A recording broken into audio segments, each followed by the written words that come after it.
The sun dipped low over the city park, painting the swings and slides in golden light. Ethan Cole, a self-made millionaire, sat on a bench watching his 6-year-old daughter Lila play.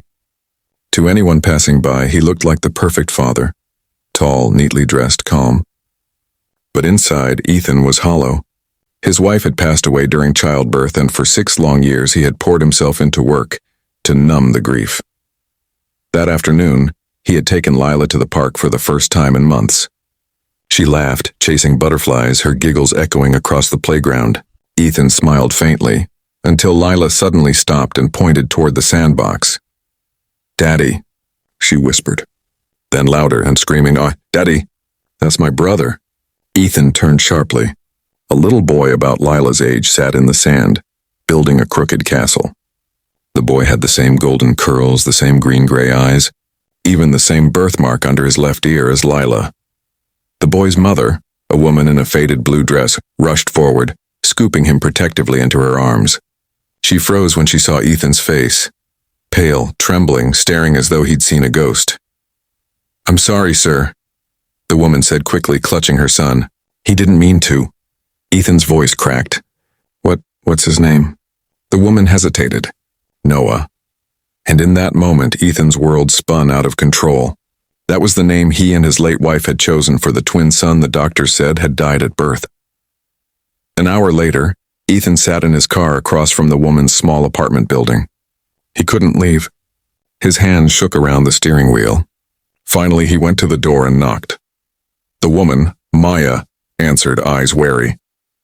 "You shouldn't be here," she whispered. "Please," he said, voice raw. "Tell me the truth." She bit her lip, tears forming. "I worked at the hospital 6 years ago. I was a nurse in the maternity ward. That night, there was a mix-up during the evacuation after a fire alarm. 2 babies were listed under similar names. When I realized the mistake, I tried to tell the administration, but they silenced me. I was fired when I refused to stay quiet." Ethan's chest tightened. "So you raised him?" "I couldn't leave him there," she said, her voice trembling. "He was sick, weak, and no one wanted to take responsibility. I did what I thought was right." Ethan sank to his knees on her doorstep, tears streaming down his face. "My son," he whispered. "All these years."